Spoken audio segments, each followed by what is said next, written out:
안녕하세요, 여러분. 오늘은 나르시시스트의 행동 그들이 숨기고 있는 심리 분석이라는 주제로 이야기를 나눠보려고 합니다. 나르시시즘, 즉 자기애적 성향은 현대 사회에서 자주 접할 수 있는 문제입니다. 나르시시스트는 겉으로는 자신감이 넘치고 매력적일 수 있지만 그들의 행동을 면밀히 살펴보면 여러 가지 문제가 드러납니다. 오늘은 나르시시스트의 행동을 깊이 있게 분석하고 그들이 숨기고 있는 심리를 탐구해 보겠습니다. 또한 구체적인 예시와 관련된 통계, 사례 연구를 통해 이해를 돕고자 합니다. 우선 나르시시스트의 행동 특징에 대해 이야기해 볼게요. 나르시시스트는 항상 자신이 주목받고 존경받아야 한다고 생각합니다. 그들은 대화의 중심이 되고 싶어 하며 타인의 이야기를 듣기보다는 자신에 대해 이야기하는 것을 더 선호합니다. 그들은 자신의 능력과 성취를 과장하며 다른 사람보다 우월하다고 생각하죠. 이러한 과장된 자아상은 종종 현실과 동떨어져 있으며 비현실적인 기대를 하게 만듭니다. 그리고 나르시시스트는 타인의 감정이나 필요에 대해 공감하지 못합니다.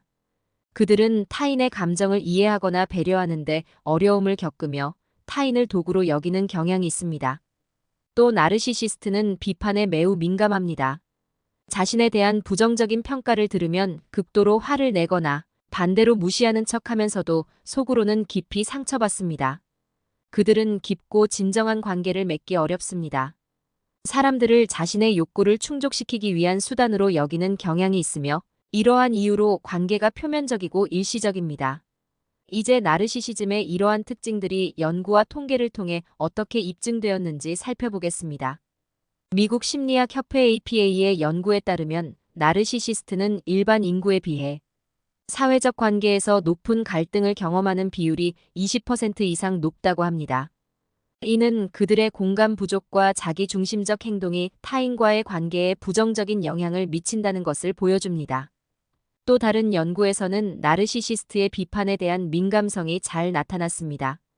2017년의 한 연구에 따르면 나르시시스트는 비판을 받을 때 심리적 스트레스와 불안을 평균보다 30% 더 많이 경험한다고 보고되었습니다. 이는 그들이 겉으로는 강해 보이지만 내면적으로는 매우 취약하다는 것을 시사합니다. 그렇다면 나르시시스트의 행동 이면에는 어떤 심리가 숨겨져 있을까요? 많은 나르시시스트는 실제로 매우 낮은 자존감을 가지고 있습니다. 그들의 과장된 자아상은 이러한 낮은 자존감을 숨기기 위한 방어 기제입니다. 그들은 자신의 불안과 무력감을 감추기 위해 자신을 과대평가하고 타인을 깎아내립니다. 나르시시스트는 끊임없이 타인의 인정을 필요로 합니다. 그들은 외부의 인정을 통해 자신이 가치 있는 존재임을 확인받고자 합니다. 이는 그들이 주목받고 칭찬받기 위해 무리한 행동을 하는 이유 중 하나입니다. 나르시시스트는 상황을 통제하고 싶은 강한 욕구를 가지고 있습니다. 이는 그들이 타인을 조종하거나 자신의 뜻대로 움직이도록 압박하는 행동으로 나타납니다. 통제를 통해 그들은 불안감을 줄이고 자신의 안전을 보장받으려 합니다. 그들은 자신의 감정을 직면하기를 두려워합니다. 이는 공감 부족과도 연결되는데 타인의 감정을 이해하고 공감하는 것은 자신의 감정을 마주하는 것을 요구하기 때문입니다. 따라서 그들은 자신의 감정을 회피하고 타인의 감정에 무관심한 태도를 보이게 됩니다. 이제 나르시시스트의 행동과 심리를 더 잘 이해하기 위해 몇 가지 구체적인 사례를 살펴보겠습니다. 한 대기업에서 일하는 김 씨는 자신의 상사인 박 씨 때문에 큰 스트레스를 받고 있습니다. 박 씨는 항상 자신이 최고라고 생각하며 직원들의 의견을 무시하고 자신의 결정만을 강요합니다. 회의 시간에는 자신이 얼마나 뛰어난지에 대해 이야기하는데 대부분의 시간을 할애하며 직원들의 성과는 제대로 인정하지 않습니다. 박 씨의 이러한 행동은 김 씨와 다른 직원들에게 큰 스트레스를 주고 있습니다. 김 씨는 자신의 의견이 무시당하는 느낌을 받고 회사에서의 업무 만족도가 크게 떨어졌습니다. 박 씨는 직원들이 자신을 존경하고 따른다고 생각하지만 실제로는 직원들이 그를 두려워하고 피하고 있다는 것을 모릅니다. 이 사례는 나르시시스트의 과도한 자기중심성과 공감 부족이 타인에게 어떤 영향을 미치는지 잘 보여줍니다. 박 씨의 행동은 그의 낮은 자존감과 인정 욕구에서 비롯된 것으로 볼 수 있습니다. 그는 자신이 불안하고 무력감을 느끼기 때문에 이를 숨기기 위해 과도하게 자신을 과시하고 타인의 의견을 무시하는 것입니다. 다음 사례는 친구 관계에서의 나르시시스트입니다. 이 씨는 오랜 친구인 정 씨와의 관계에서 어려움을 겪고 있습니다. 정 씨는 항상 자신에 대해 이야기하고 이 씨의 문제나 감정에는 전혀 관심을 보이지 않습니다. 이 씨가 어려움을 털어놓으면 정 씨는 대화를 돌려 자신의 경험을 이야기하거나 이 씨의 문제를 사소하게 여깁니다. 이러한 행동 때문에 이 씨는 정 씨와의 관계에서 소외감을 느끼고 점점 더 거리감을 두게 되었습니다. 정 씨는 이 씨가 자신의 친구로 남아주길 바라면서도 이 씨의 감정에는 무관심한 태도를 보입니다. 정 씨의 행동은 그의 감정적 회피와 인정 욕구에서 비롯된 것으로 보입니다. 그는 자신의 감정을 직면하기를 두려워하기 때문에 타인의 감정에도 공감하지 못하며 자신의 이야기만을 하는 것입니다. 다른 사례로는 가족 내의 나르시시스트를 들 수 있습니다. 한 가정에서 아버지인 이 씨는 가족 구성원들에게 항상 자신의 의견을 강요하고 가족들이 자신의 기대에 부응하지 못하면 심하게 비난합니다.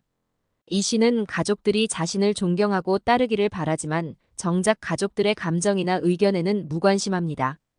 이러한 행동 때문에 가족들은 이 씨와의 관계에서 많은 갈등을 겪고 정서적으로 큰 상처를 받습니다. 이 씨의 행동은 그의 통제 욕구와 낮은 자존감에서 비롯된 것으로 볼 수 있습니다. 그는 자신의 불안감을 줄이기 위해 가족들을 통제하고 자신이 강한 존재임을 확인받고자 하는 것입니다. 나르시시스트와의 관계에서 어려움을 겪고 있다면 그들의 행동 이면에 숨겨진 심리를 이해하고 적절히 대처하는 것이 중요합니다. 그들의 행동이 나 자신에게 미치는 영향을 최소화하고 건강한 관계를 유지하기 위해 노력해야 합니다.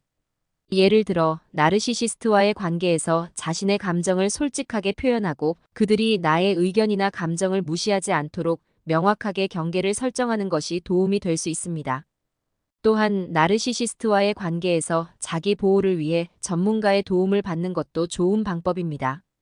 심리 상담이나 치료를 통해 나르시시스트와의 관계에서 겪는 스트레스를 관리하고 건강한 대처 방법을 배울 수 있습니다. 지금까지 나르시시스트의 행동과 그들이 숨기고 있는 심리에 대해 살펴보았습니다. 나르시시스트는 과도한 자기중심성, 과장된 자아상, 공감 부족, 비판에 대한 민감성, 관계의 표면적 특징을 가지고 있으며 이러한 행동은 불안과 낮은 자존감, 인정 욕구, 통제 욕구, 감정적 회피 등의 심리적 기제에서 비롯됩니다. 나르시시스트와의 관계에서 어려움을 겪고 있다면 그들의 행동 이면에 숨겨진 심리를 이해하고 적절히 대처하는 것이 중요합니다. 그들의 행동이 나 자신에게 미치는 영향을 최소화하고 건강한 관계를 유지하기 위해 노력해야 합니다. 오늘의 이야기가 나르시시스트를 이해하는 데 도움이 되었기를 바랍니다. 감사합니다.